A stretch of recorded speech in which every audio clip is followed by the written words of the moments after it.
Madanlal Dhingra, the fire brand जिसने London को हिला के रख दिया। सैकड़ों रिवॉल्यूशनरीज और उनके परिवारों के बहाए गए खून और आंसुओं की वजह से भारत को आज़ादी मिली, जिन्होंने ब्रिटिश रूल की इनह्यूमैनिटी को झेला और मौत, डिपोर्टेशन, जेल और गरीबी का सामना किया। इस बात में कोई शक नहीं है कि आज़ादी सिर्फ प्लीज, प्रेयर्स और पेटिशन से नहीं जीती गई थी। वायलेंट और आर्म्ड स्ट्रगल को हिस्ट्री और पब्लिक कल्चर में हमेशा से इग्नोर किया जाता रहा है। फियर्स देशभक्तों की इस लिस्ट में एक शख्स अपने करेज और सैक्रिफाइसेस के साथ सबसे अलग खड़ा है। ये युवा फायर ब्रांड मदनलाल ढींगरा की कहानी है, जिन्होंने अपने बहादुरी के कामों के माध्यम से ब्रिटिश रूल को चुनौती दी।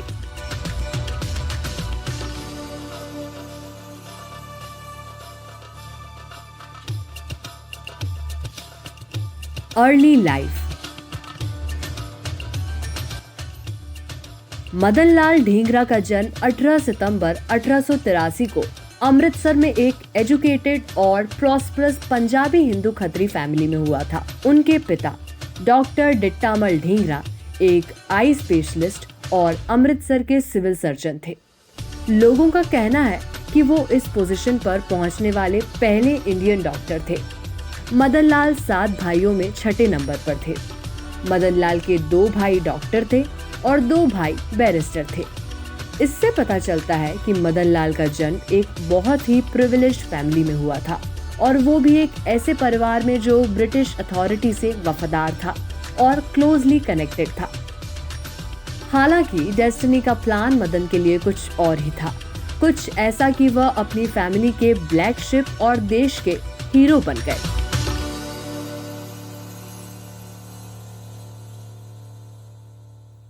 Creative years. ढींगरा ने 1900 तक MB इंटरमीडिएट कॉलेज अमृतसर में पढ़ाई की। इसके बाद वो गवर्नमेंट कॉलेज यूनिवर्सिटी में पढ़ने के लिए लाहौर चले गए। यहाँ वो शुरुआती स्वदेशी मूवमेंट से इन्फ्लुएंस्ड हुए और इस तरह ढींगरा को न सिर्फ पॉलिटिकल आइडियाज के बारे में बल्कि देश की रियल सोशियो इकोनॉमिक सिचुएशन के बारे में भी पता चला। इससे ढींगरा में नेचुरली नेशनलिज्म की फीलिंग्स पैदा हुई। 1904 में लाहौर में MA स्टूडेंट के रूप में ढींगरा ने अथॉरिटीज के उस ऑर्डर के खिलाफ प्रोटेस्ट किया जिसमें कहा गया था कि कॉलेज का ब्लेजर ब्रिटेन से इंपोर्ट कपड़े से ही बनाया जाएगा। इसके लिए उन्हें कॉलेज से निकाल दिया गया। हालांकि उनके पिता ने उनसे माफी मांगने के लिए कहा और उनके सस्पेंशन को कैंसिल करने की कोशिश की। ढींगरा ने इसके लिए मना कर दिया और अपनी कंडीशन पर जीवन जीने के लिए घर छोड़ दिया। बाद में उन्होंने कालका में एक फर्म में क्लर्क के रूप में नौकरी की, जो ब्रिटिश परिवारों को गर्मियों के महीनों के लिए शिमला ले जाने के लिए एक कैरेज सर्विस चलाती थी। हालांकि ढींगरा के टेम्पर ने उनके सामने आने वाली हर एम्प्लॉयमेंट अपॉर्चुनिटी को रोक दिया। मदनलाल के डिसओबीडियंस के कारण उन्हें कैरेज सर्विस से निकाल दिया गया और इसलिए उन्होंने एक फैक्ट्री लेबरर के रूप में काम करना शुरू कर दिया। यहाँ भी लेबर यूनियन बनाने की कोशिशों के कारण उन्होंने अपनी नौकरी खो दी। इसके बाद ढींगरा बंबई चले गए, जहाँ उन्होंने लो लेवल की जॉब्स में काम करना शुरू किया। अब तक ढींगरा का परिवार उनके लिए बहुत परेशान था। ढींगरा के बड़े भाई डॉक्टर बिहारी लाल ने उन्हें अपनी हायर एजुकेशन पूरी करने के लिए ब्रिटेन जाने के लिए मजबूर किया। ढींगरा आखिरकार मान गए और 1906 में वे लंदन में यूनिवर्सिटी कॉलेज में इंजीनियरिंग में डिप्लोमा करने के लिए ब्रिटेन चले गए।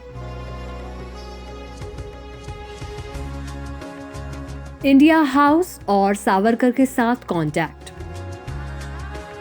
1905 में एक प्रोमिनेंट पॉलिटिकल वर्कर और फिलैंथ्रोपिस्ट श्यामजी कृष्ण वर्मा ने 65 क्रॉमवेल एवेन्यू लंदन में एक घर खरीदा, जिसका इस्तेमाल इंडियन स्टूडेंट्स के लिए एक हॉस्टल के रूप में इस्तेमाल किया जाना था। इसका इनॉग्रेशन 1 जुलाई 1905 को इंडिया हाउस के रूप में हुआ। इनॉग्रेशन सेरेमनी में दादा भाई नारौजी, लाला लाजपत राय, मैडम कामा जैसे प्रोमिनेंट लोग आए थे, जो वर्मा और उनके इंडिया हाउस के नेशनलिज्म लिंक को दिखाता है। 1905 में लोकमान्य तिलक के केसरी ने हॉस्टल इंडिया हाउस की शुरुआत के साथ लंदन में श्याम जी की एक्टिविटीज के बारे में एक एडिटोरियल पब्लिश किया। कुछ ही दिनों में इंडिया हाउस लंदन में इंटेंस नेशनलिस्ट और रिवॉल्यूशनरी एक्टिविटीज का सेंटर बन गया। इंडिया हाउस में रहने और पढ़ाई करने वालों में भाई परमानंद, लाला हरदयलाल, गदर पार्टी के फाउंडर वीरेंद्रनाथ चट्टोपाध्याय, रिवॉल्यूशनरी और सरोजनी नायडू के भाई हेमचंद्र दास, जिन्हें अंडमान ट्रांसपोर्ट किया गया, वीवीएस अय्यर और वीर सावरकर शामिल थे। इंडिया हाउस में बाहर से दूसरे लोग भी स्टूडेंट्स के साथ डिबेट और डिस्कशन के लिए आए, जैसे मैडम कामा, बिपिन चंद्र पाल, दादा भाई नारौजी आदि। दिलचस्प बात यह है कि युवा बैरिस्टर मोहनदास करमचंद गांधी ने भी इंडिया हाउस में सावरकर से मुलाकात की थी। मिस्र, आयरलैंड, रूस, चीन, तुर्की जैसे देशों से भी रिवॉल्यूशनरी आते थे और इंडियंस के साथ इंपीरियलिज्म और रेसिज्म के खिलाफ अपना स्टैंड रखते थे। उन्होंने भारतीयों के साथ हथियारों और गोला बारूद के साथ साथ बम बनाने के मैनुअल भी शेयर किए, जिनमें से कईयों की इंडियन स्टूडेंट ने भारत में स्मगलिंग की थी। इन मीटिंग्स में शामिल होने वाले एक रूसी रिवॉल्यूशनरी लेनिन भी थे। हालांकि इंडिया हाउस के स्टार अनडाउटेडली वीडी सावरकर थे। उन्होंने इंडियन हिस्ट्री पर पैशनेट स्पीचेस दी और भारत को ब्रिटिश रूल से आजाद करने की जरूरत को समझाया और इंडिया हाउस के छात्रों को नेशनलिज्म से इंस्पायर किया।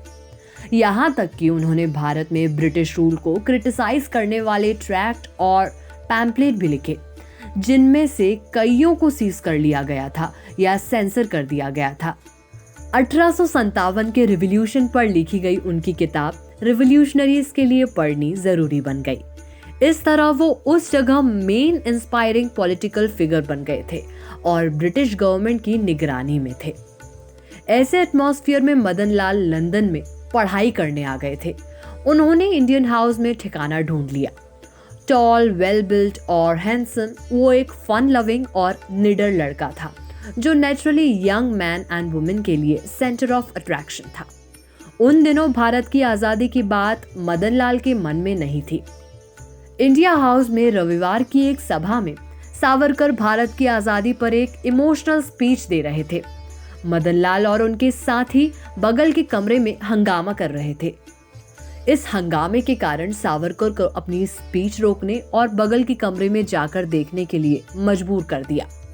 वहां सावरकर ने मदन लाल और उनके दोस्तों को मौज मस्ती करते देखा और जोरदार फटकार लगाते हुए कहा, क्या बात है मदन, आप एक्शन और बहादुरी की बातें करते हैं और हमारी वीकली मीटिंग्स में आने से बचते हैं।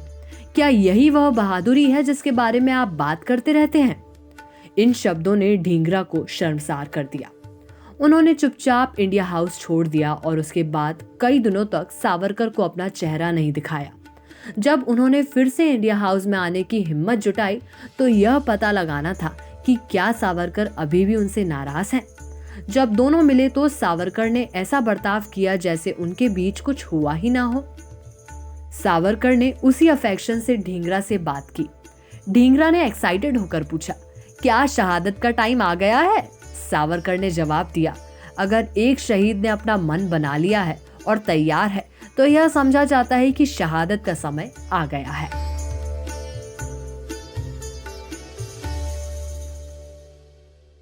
आने वाला तूफान।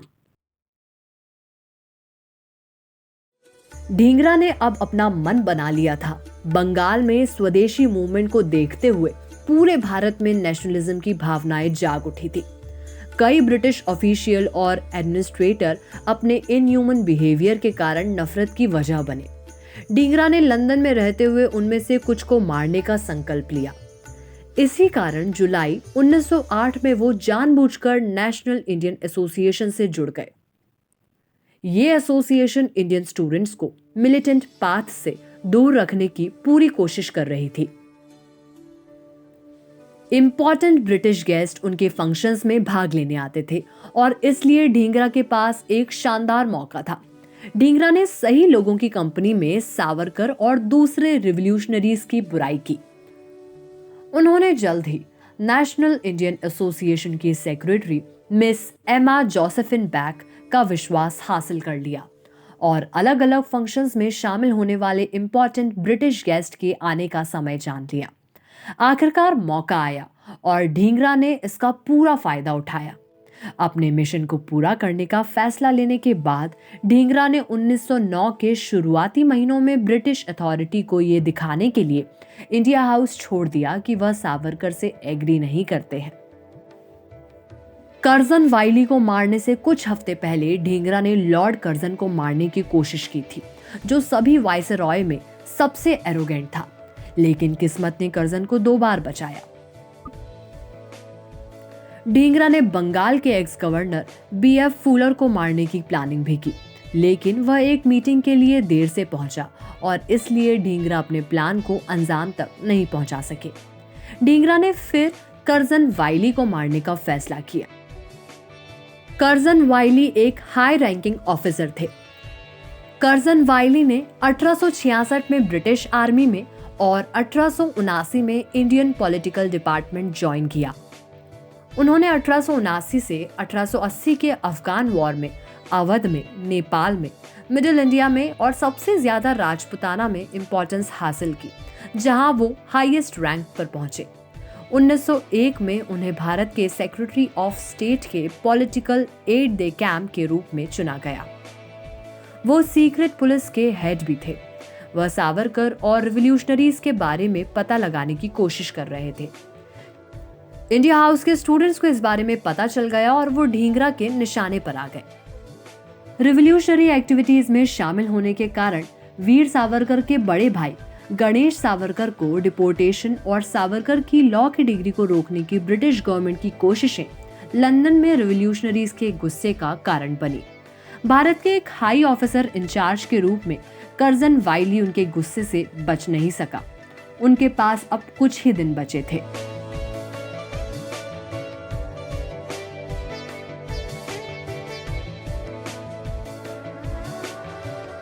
असैसिनेशन की तैयारी। ढींगरा कर्जन वाइली को पर्सनली जानते थे। वाइली को कुंदन लाल ढींगरा, मदन लाल के भाई, का एक लेटर मिला। 13 अप्रैल 1909 को वाइली ने मदन लाल को लेटर लिखकर सजेस्ट किया कि उन्हें वाइली से मिलना चाहिए। ढींगरा ने नाटक किया कि वह उस लेटर के कंटेंट पर डिस्कस करना चाहते थे। 1 जुलाई 1909 को कई प्रोमिनेंट ब्रिटिश कर्जन वाइली सहित और भारतीयों को इंपीरियल इंस्टीट्यूट के फर्स्ट फ्लोर पर जहांगीर हॉल में नेशनल इंडियन एसोसिएशन की मीटिंग में शामिल होना था। मीटिंग में निरंजन पाल मौजूद थे। ढींगरा काफी अच्छे मूड में लग रहे थे। सावरकर और ढींगरा ने एक दूसरे से बड़े प्यार से बात की।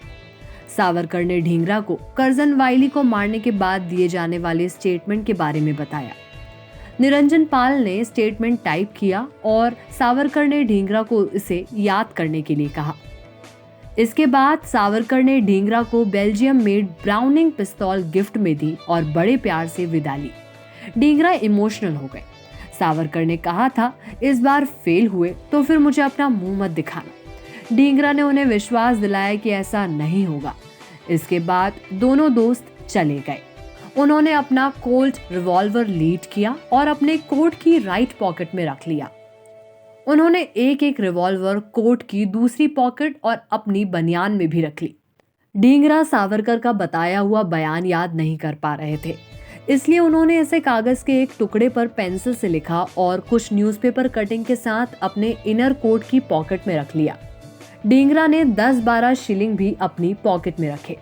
उन्होंने अपने रास्ते में मिलने वाली पहली कैब पकड़ी और फंक्शन के लिए रवाना हो गए।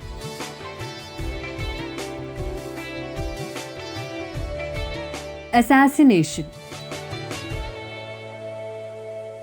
1 जुलाई 1909 को ढींगरा अपने प्लान के अकॉर्डिंग इंपीरियल इंस्टीट्यूट में मीटिंग के लिए गए। मीटिंग खत्म होने के बाद कर्जन वाइली जाने के लिए तैयार था। ढींगरा अब उससे बात करने के बहाने उसके पास गए। जैसे ही वो लैंडिंग पर पहुंचे, ढींगरा ने अपनी आवाज धीमी कर दी, जैसे वह कुछ सीक्रेट बात करना चाहते हों। कर्जन वाइली अपना कान ढींगरा के पास लाए। ढींगरा ने मौके का फायदा उठाते हुए अपने कोट की राइट पॉकेट से कोल्ट रिवॉल्वर निकाली और 2 गोलियों पॉइंट ब्लैंक रेंज में चला दी। समय था रात के 11:20। करजनवाइली के जमीन पर गिरते ही ढींगरा ने 2 और गोलियां चला दी। एक पारसी डॉक्टर कवास ललकाका ने बीच में आने की कोशिश की, लेकिन ढींगरा ने उन पर भी फायर कर दिया। हालांकि ढींगरा खुद को गोली मारने में कामयाब नहीं हुए और वो पकड़ में आ गए। इस सिचुएशन में भी ढींगरा ने उन्हें पकड़ने वालों से लड़ाई की और उनमें से एक की पसलियां तक तोड़ डाली। ढींगरा को जमीन पर गिरा दिया गया। उनके रिवॉल्वर छीन लिए जाने के बाद ही सबने चैन की सांस ली। इसके बाद ढींगरा को वाल्टन स्ट्रीट जेल ले जाया गया।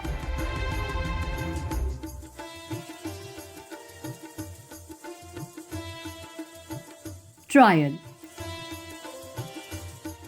ब्रिटिश प्रेस ने ढींगरा के खिलाफ वाइली को मारने से पहले ड्रग्स लेने जैसे कुछ झूठे एलिगेशंस लगाए।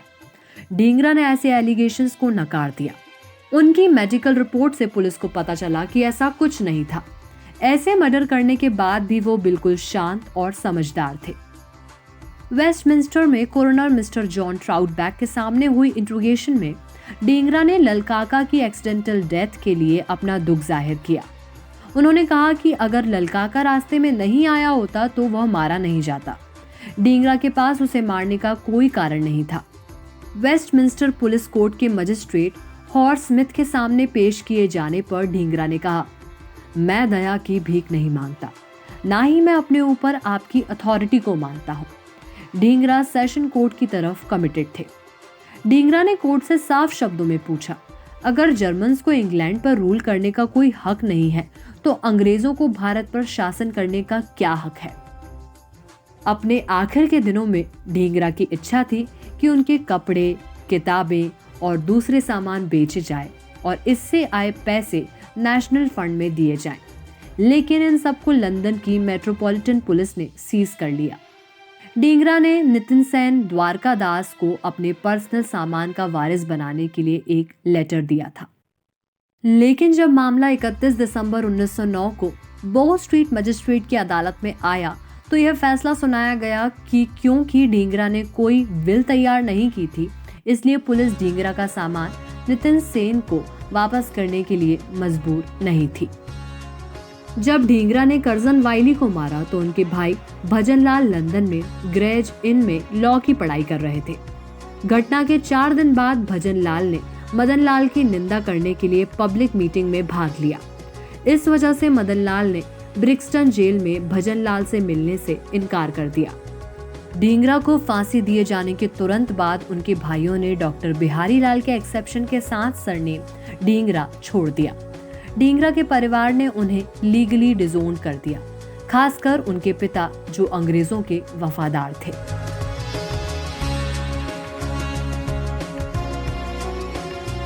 निंदा सभा। 5 जुलाई 1909 को कैक्सटन हॉल में मदनलाल ढींगरा की निंदा करने के लिए एक मीटिंग हुई। आगा खान प्रेसिडेंट थे। अमीर अली प्रपोजल लेकर आए। आगा खान ने वोटिंग के लिए प्रस्ताव रखा। कई लोगों के हाथ उठे देखकर उन्होंने कहा कि प्रपोजल कॉमन कंसेंट में पास हो गया। सावरकर ने प्रोटेस्ट किया और कहा, इस प्रपोजल के अपोनेंट भी हैं। सावरकर मेरा नाम हटा लें। Oppose this motion. बहुत हंगामा हुआ। पामर नाम के एक एंग्लो इंडियन ने सावरकर की आंख के पास मारा। सावरकर का खून बहने लगा। फिर भी सावरकर ने कहा, मैं अब भी प्रस्ताव का विरोध करता हूं। सावरकर के एक दोस्त एमपीटी आचार्य ने तब पामर की छड़ी से मारा। सुरेंद्रनाथ बनर्जी ने भी अपना गुस्सा जाहिर किया। उन्होंने कहा, सावरकर को अपनी बात रखने का हक था, उन पर हमला करना अपमानजनक था। बनर्जी ने प्रोटेस्ट करने के लिए हॉल छोड़ दिया। महिलाएं घबरा गई और हॉल से बाहर चली गई। पुलिस अंदर की ओर दौड़ी और बैठक हंगामे के साथ खत्म हुई। बाद में सावरकर ने टाइम्स और दूसरे न्यूज़पेपर्स को एक लेटर लिखा। उन्होंने कहा, क्योंकि ये मामला सेमी जुडिशियरी था, इसलिए इस मामले पर पब्लिकली बात करना और क्राइम और क्रिमिनल जैसे शब्दों का इस्तेमाल करना कंटेम्प्ट ऑफ द कोर्ट की तरह है।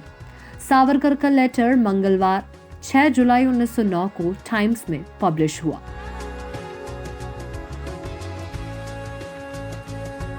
शहादत। आखिरकार ढींगरा की फांसी का दिन आ ही गया। 17 अगस्त 1909 का दिन था। ढींगरा के कई दोस्तों ने पेंटॉन विलेज जेल में उनसे आखिरी बार मिलने की कोशिश की, लेकिन नाकामयाब रहे। ढींगरा ने मान लिया था कि वह अपने दोस्तों से मिले बिना ही मर जाएंगे, लेकिन फिर भी आखिर तक वो आने वाली मौत के सामने शांत बने रहे। वह शांति से फंदे के पास गए और फंदा अपने गले में डाल लिया, जबकि जल्लाद वहीं खड़ा रहा। इसके तुरंत बाद फांसी हुई। अपने जीवन के आखिरी समय तक ढींगरा में किसी तरह का कोई डर नहीं दिखा। ढींगरा की इच्छा थी कि उनका अंतिम संस्कार हिंदू धर्म के अनुसार किया जाए। कई हिंदुओं ने होम सेक्रेटरी हर्बर्ट ग्लैडस्टोन को पेटिशन दी कि ढींगरा का शरीर उन्हें सौंप दिया जाए, क्योंकि ब्राह्मण अंतिम संस्कार करने के लिए तैयार थे। इस रिक्वेस्ट को डिनाई कर दिया गया। ढींगरा के शरीर को एक कॉफिन में रखा गया, जिसे जेल में ही दफना दिया गया। 1976 तक इंडियन गवर्नमेंट ने उनके रिमेन्स को भारत लाने और हिंदू रीति रिवाजों के अनुसार उनका अंतिम संस्कार करने की अरेंजमेंट्स की थी। ढींगरा की फांसी के बाद टाइम्स लंदन ने एक एडिटोरियल 24 अगस्त 1909 को लिखा, जिसका टाइटल था कॉन्विक्शन ऑफ ढींगरा। इस एडिटोरियल में कहा गया, हत्यारे की बेपरवाही एक ऐसे किरदार की थी जो देश में चल रहे इस तरह के ट्रायल से खुश है। उसने कोई सवाल नहीं पूछा। उन्होंने स्टडीड इंडिफरेंस की डिफायंस को बनाए रखा। वो डॉग से मुस्कुराता हुआ चला गया।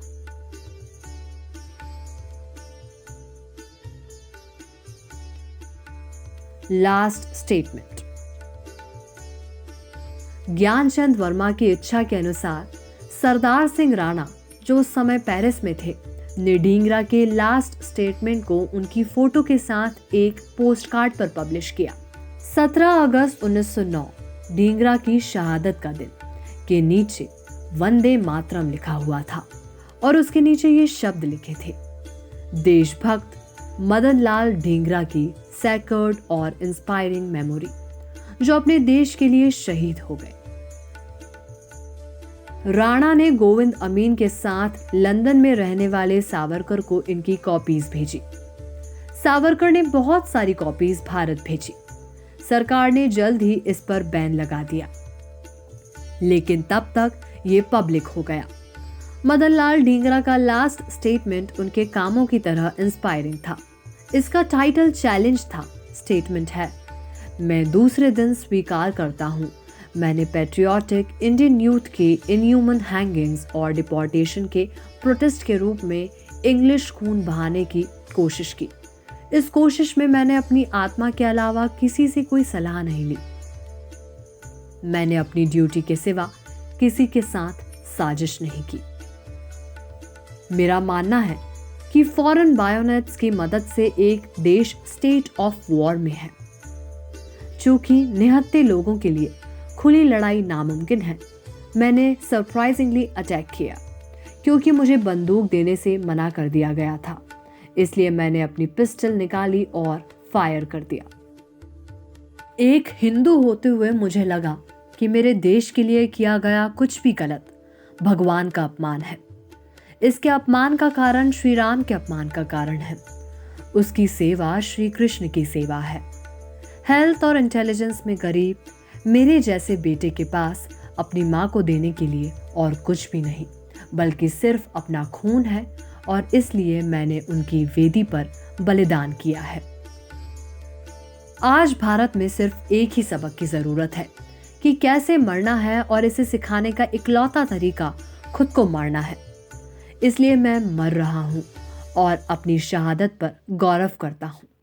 आज़ादी की यह लड़ाई भारत और इंग्लैंड के बीच जारी रहेगी जब तक हिंदू और अंग्रेज नस्लें चलती हैं, अगर आज अननेचुरल रिलेशन खत्म नहीं होते।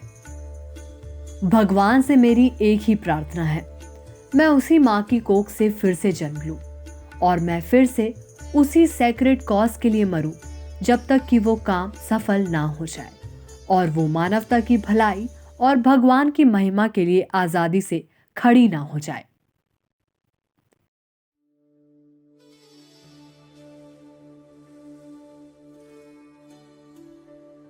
निष्कर्ष,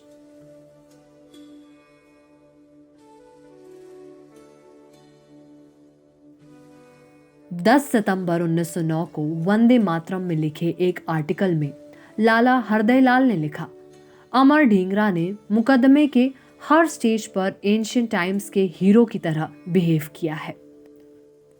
इंग्लैंड सोचता है कि उसने ढींगरा को मार डाला, असल में वो हमेशा के लिए जिंदा है और उन्होंने भारत में इंग्लिश सॉवराइनिटी को मौत के घाट उतार दिया है।